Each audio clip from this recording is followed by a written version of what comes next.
The world of Berserk is a tough world to live in without a doubt. It's a dark fantasy setting filled with a myriad of both man-made and astral beings. Trolls, fairies, demons, and angels. You name it and Berserk probably has it. Survival in Berserk is no easy task. It's a dog-eat-dog world, and if you're not careful enough you could be devoured by demons or taken hostage by trolls. Both of these cases have happened at one point or another during the series. The former is pretty common while the latter was seen in sheer prominence at Clip-Off during the Millennium Falcon arc. The prospect of surviving the world became even more difficult at the start of the Fantasia arc. The arc explores the aftermath of the Great Roar of the Astral World, an event that merged the physical and astral realms together. This merging leads to the creation of a new, dangerous landscape known as the Fantasia. Now in such a world you'd have to be a pretty well-rounded individual if you're looking to survive. Especially if you're looking to survive outside the literal dungeon haven that this genius has managed to create. A well-rounded individual, that's the key word here. Look at all your favorite human fighters in the series.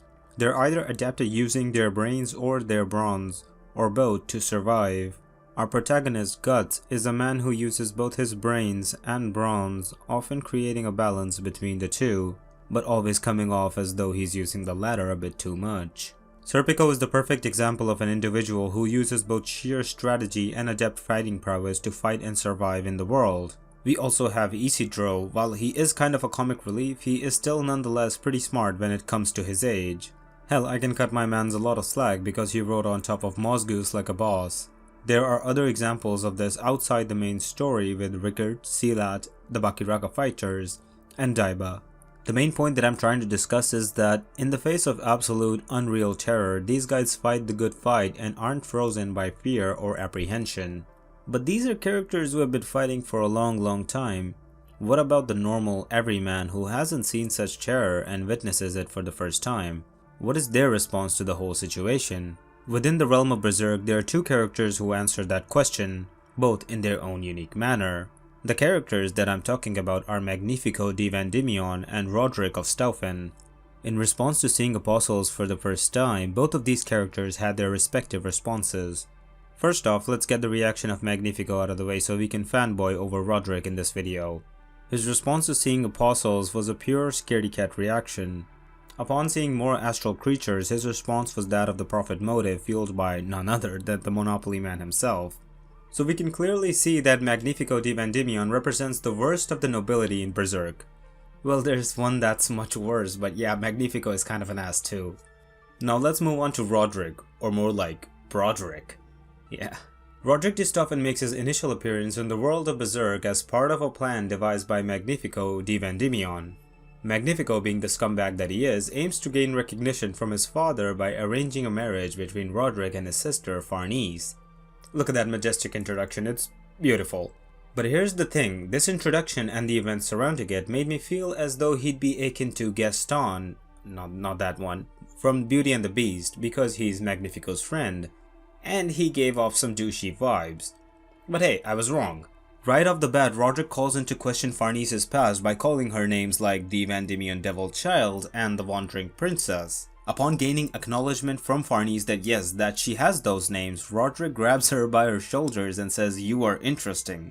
Again, this didn't give off the right impression, but Roderick recovered and then gave her a very heartfelt compliment afterward. Now this first interaction between Farnese and Roderick was weird to the reader without a doubt. Hell, it might have been weird for Farnese too because she agreed to undergo a political marriage all for the sake of Guts.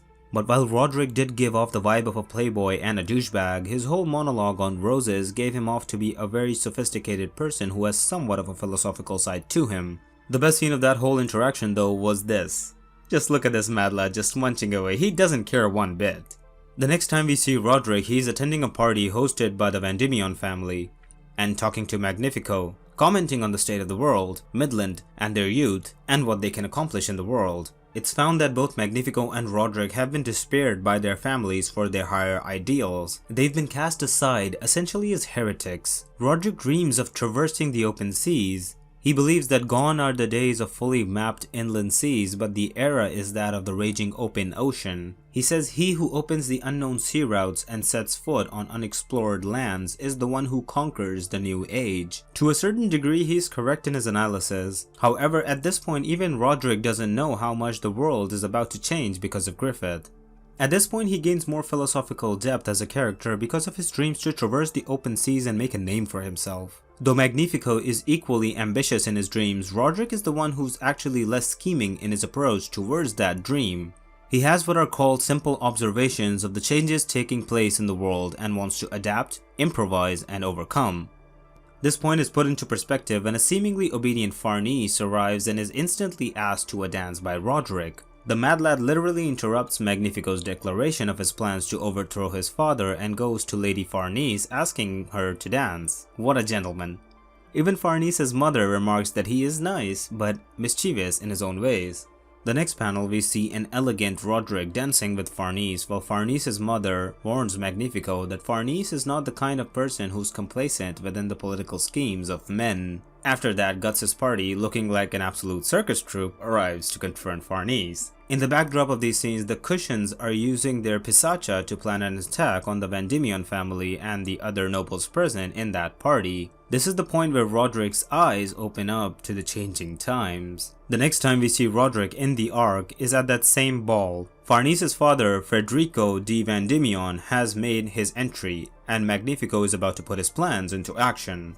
But long story short, his plans are thwarted with the absence of Farnese, who is out looking for Serpico. The chapter ends with the Kushan Pisacha entering into the scene. Moving on. Confusion. That is the first reaction of Roderick. Look at that face and compare it with Magnifico. The latter is scared shitless while Farnese's father and fiancé, both are stoic in their reactions.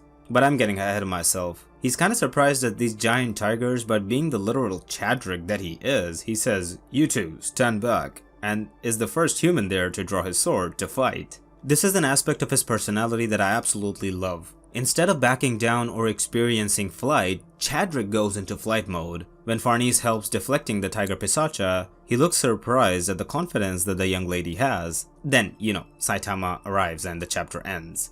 Okay, side note, but the best part of this whole Pisacha vs Guts fight is the fact that Sir Owen saw Guts and finally met him again to talk about Griffith. It was a bittersweet reunion since the last time he'd seen him, Guts wasn't as inhuman and Griffith hadn't done the, anyways, I just love how Berserk ties events together sometimes. So yeah. Okay, so back to Roderick.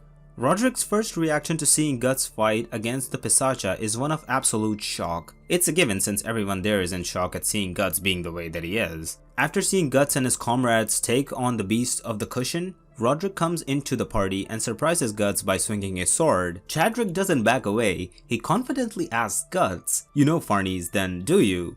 Guts in response tells him to take a hike and that this is not for amateurs. Instead of getting defensive, Chadrick the man says, "Can't have you saying that now, not in front of my beloved." Even though he is confused at what these Pisacha are, he proceeds to fight them. He's helped by Farnese in fending off the tigers, who then tells Roderick to use silver against them. He readily complies and manages to have one up on the beast, his first astral kill to be precise. It's a show of trial and error. Before this whole scene, Roderick wasn't aware of these monsters at all, but it takes a special kind of gutsy fellow to take them on. And Chadrick is just that kind of guy. The next time we see Chadrick, he's witnessed Ganishka's released form. A literal giant effing demon declaring war against Vertanis and the Western powers. Yet the first thing he does is offer Farnese and his friend a ride to Skellig Island, and eventually Elfhelm. Magnifico looks at him in surprise at having to go so far for Farnese, even though the engagement was, according to him, a political one. Yet the man delivers through and offers them the opportunity to go on board. At this point, we all know that Roderick is just learning about the astral world. One important thing in this case is his reaction to hearing Puck speak. His honest reaction? This thing on his head is talking? But the chat takes it in stride and continues to plan a route to Skellig Island. Once everyone is in agreement to go, our Chad boy makes a very important statement. He said, "IITH might be in the same religious sphere as the Holy See, but the sect is different. We have no obligation or interest in shedding blood for the people here." This is in response to a question posed by Farnese about the incoming war between the Kushan and Vertanis and the Western powers too. The interesting part about this is the fact that he was born somewhere away from where the majority of wars were taking place in Berserk, which is Midland. But regardless of the geography, it's interesting to know that the temperament and political leanings of Chadrick. Because he was brought up in a different place, his adherence to the Holy See and the political bickering of Midland, Tudor, Baldwin, etc. are not as prominent. He is a lot more laid back in that regard. I don't know if the previous part made a lot of sense. I guess you in the comments can put a better spin on why Roderick is more open-minded than the others. But what I can say is that people in countries with less war and bloodshed are more open than countries who have been at war for a long time. Anyways, Magnifico is clearly pissed at this whole thing, but Roderick, being the gentlemanly Chad that he is, wants to impress Farnese as much as possible. As fiancé, he wants to woo her into falling in love with him. To that end, he plays along, displaying chivalry above everything else.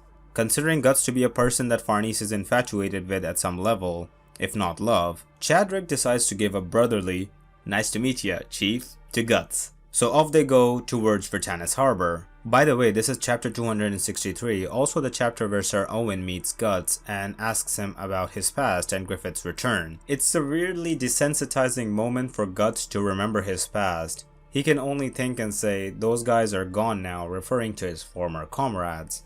So moving on, Roderick is then introduced to the world of Guts. When fighting the Kushan at Vertanis Harbor, Roderick remarks at Guts and Serpico being ready to fight, yet he has reservations about Isidro jumping into battle since he's just a kid. Farnese quells his reservations, saying that this happens all the time, showing Chadrick that he might be a Chad, but they've seen shit that he can only imagine. Upon seeing Guts' party fight, Roderick asks Farnese, "Just what are you people?" This is pretty normal for anyone who experiences their fighting styles for the first time.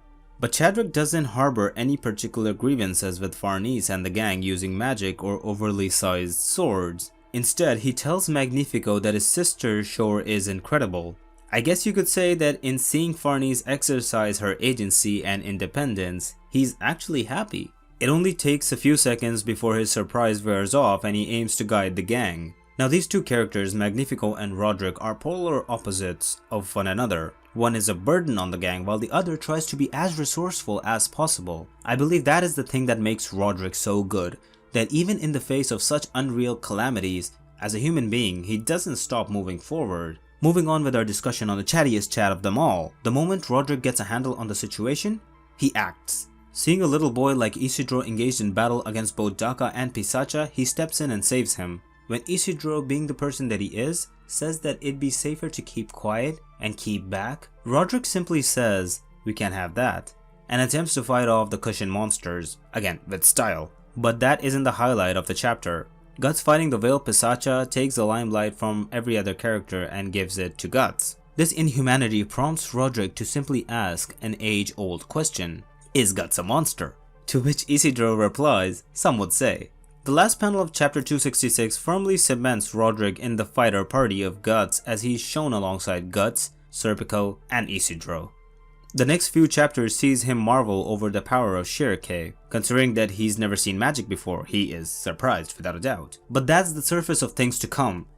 He then witnesses Guts in his Berserker armor form. This is the point where things turn south really quickly. He and Magnifico both state that he's like a beast, given that Saitama killed the Veiled Pisacha in one blow. Being an adventurous sailor, I can think of why Roderick manages to take such wonders in just stride. Sailors are generally considered dreamers, and the things that are happening in front of his eyes are nothing but a dream. Growing up, hearing such fantastic tales, it's not a surprise that Roderick isn't as shocked as Magnifico. He even marvels at Guts' abilities, calling it something else. He isn't bothered one bit and instead wonders how it is humanly possible for a lone man to lift a mast up with his bare hands alone. When Daiba shoots his water gun at the group, he's the Chad that saves Isidro, Puck, and Magnifico. Roderick's next surprise comes at seeing Ganishka's released form, seeing the Apostles, and the combo of Guts and Nosferatu Zod take on Ganishka. From being surprised at Guts, he's now actively rooting for him.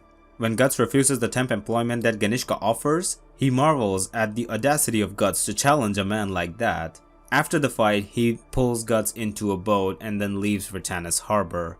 Now on the boat, he doesn't leave his Chadric nature behind. He informs his navigator of the unbelievable events that transpired at the harbor, and while being a normal human, he should be fearful of them. He asks his navigator to treat the guests with hospitality, especially Farnese. One could say that this is chivalry, but I believe that it is just a way of saying thanks to Guts' party. In the next part of this Chadric video, I'll discuss a bit more about Chadric and his many feats. So stay tuned, like and subscribe, and thanks for watching.